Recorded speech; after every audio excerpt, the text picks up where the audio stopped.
Good day, friends. This is a presentation of the constraints of the Île-à-la-Truie project, essentially to turn this little island off the coast of Montreal into an exemplary learning laboratory for ecology and for democracy. It's a project of the Montreal Climate Coalition and a number of other organizations and individuals. And you should check out the video introduction of 2 minutes, which is in French.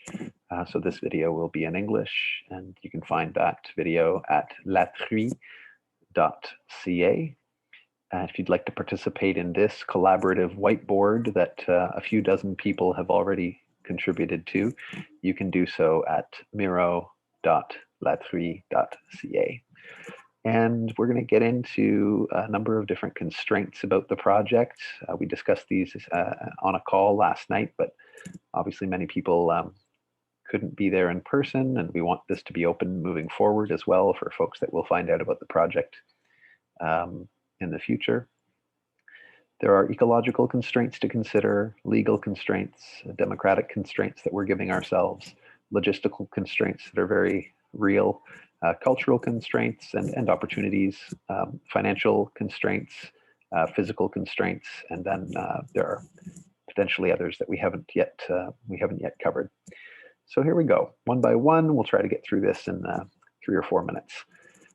So we'd like the project to be carbon negative, pulling more carbon out of the atmosphere than we're putting into it. Yeah, in line with the Montreal Climate Coalition's objective to get Montreal to carbon neutrality as soon as possible, but at least by our 400th anniversary in 2042. We'd like it to be zero waste. We'd like the to be using reused and reclaimed materials as much as possible. We'd like to ensure that we're enriching the biodiversity, so having experts kind of tell us what to do on that front, and ensuring that we do a good inventory of what's there, and that any actions that are taken on that front are well informed by experts in the fields. When it comes to legal challenges, certainly there are liabilities if we want people to be visiting the island. For example, this is a picture just after my partner got stung by bees. So you never know what could happen on an island, and you're not close to help. So you need to be careful on that front. Liability is definitely a concern, personal safety, and of course, canoeing to and from the island on the St. Lawrence River, not for the faint of heart. Zoning does not permit us to build any permanent structures, which is great because we want to be as light touch and leave no trace as possible.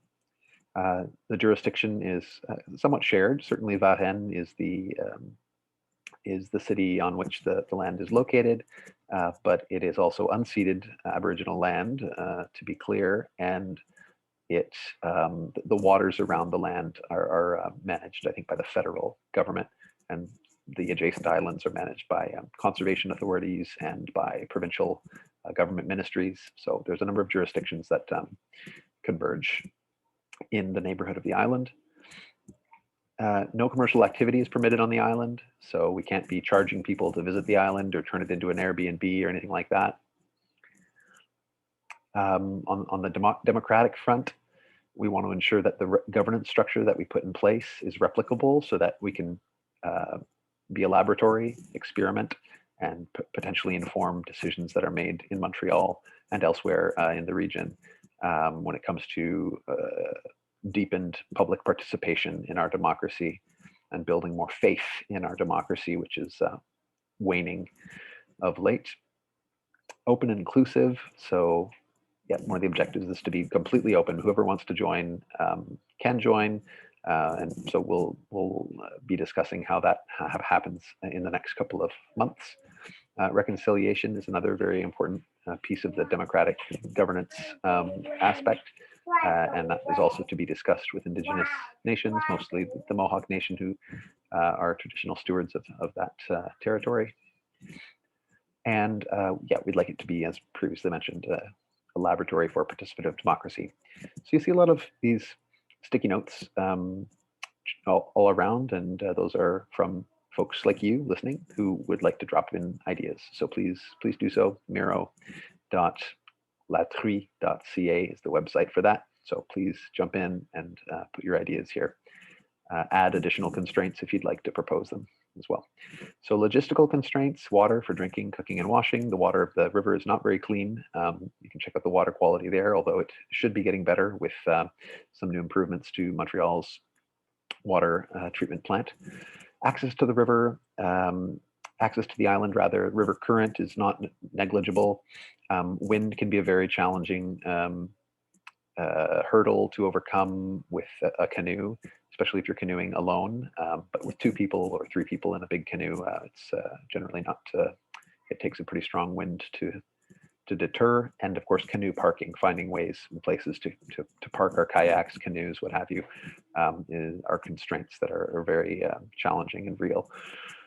Although to date, we've really relied on the benevolence of friends that we've met in the neighborhood. Bathroom facilities at scale, certainly a challenge, but not one that will require billions of dollars to overcome, I don't think. Management and government tools. So yeah, what kind of structure of governance do we want to give ourselves? There are some really interesting models that are floating around that haven't been fully tested, in the real world. And so if we want to be a laboratory, and this is a relatively low stakes risk, then we can start playing with some of those new tools and see if they might be adaptable for borough decision-making or city decision-making thereafter. Cultural constraints include existing users, so the people who are in the neighborhood already, hunters, fishers, boaters, people just visiting. Some people come by the island on paddle boards, so it is possible to get out there on various forms of water transportation. Neighbors, certainly there are neighbors on adjacent islands, so making sure that they are well treated by the slight influx of ecologically minded paddlers who will be going back and forth from Montreal, and who knows, maybe also from Varennes on the other side of the St. Lawrence River at that latitude. Ile Sainte-Thérèse, public consultation took place. The Ile Sainte-Thérèse is the 5th largest island of the Montreal archipelago, and there was a public consultation held to determine kind of what the citizens of the region wanted to do with that island. So the report is linked here for those of you who want to read that, and shed some light on kind of what folks want to have happen in this area and what is ecologically responsible as well. It was a very very good report in that respect, and was aligned with the city's sustainable development objectives. And there's a lawsuit currently to stop the expropriation of a number of chalets on Ile Sainte-Thérèse. So some information about that, and that's been ongoing for quite some time. Financial constraints. Taxes to the city we're paying currently of approximately $300 a year, and an equivalent amount to Indigenous communities, Indigenous activists and organizations. So that's a small token, but certainly not enough. Minimalist operational budget. Thumbing our nose a little bit at the big boats and the big money that tends to dominate the world of private islands. So how do you escape the rat race? Well, you can do things differently as well. We would like to recoup our investment. My partner and I, we spent about $55K on the island itself, and then a few other expenses on the side. So ideally, within 5 years, we're able to collectively, potentially, raise enough money to give the island away, and then it remains to be determined to whom and in what time frame. So hypothetically, we raise $55,000, and we decide, okay, in 30 years or in 50 years, or whatever the case may be, we will cede the island to the Nature Conservancy of Canada, for instance, or to an Indigenous nation. And in the meantime, we will steward it, but the idea is not to make a profit or and essentially to liberate it from the private space and leave it to the commons.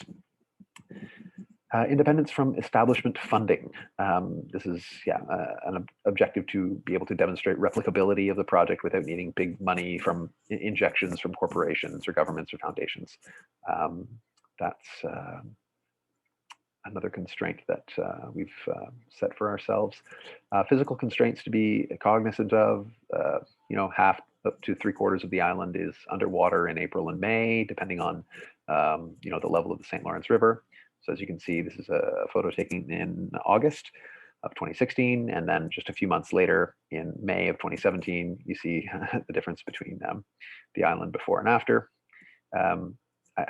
Just a side note, I don't agree with terraforming the island. I think we should do whatever is biologically safe. So some of these ideas aren't my ideas. Erosion due to ice flows and boat wake is definitely an important consideration as well. High water washes Montreal litter ashore, so there's a whole bunch of trash on the island that keeps coming back, unfortunately. So that's a perennial task to remove that trash. And finally, beavers and other small animals are chopping the trees down. So we need to be careful to respect their claim to nature, and also potentially to put some metal kind of fencing around the trees, potentially, and again in consultation with experts in those fields. So with all that said, that's the list of constraints, and I'll leave it at that. Please check out latruie.ca for next steps of the project. Have yourself a wonderful day.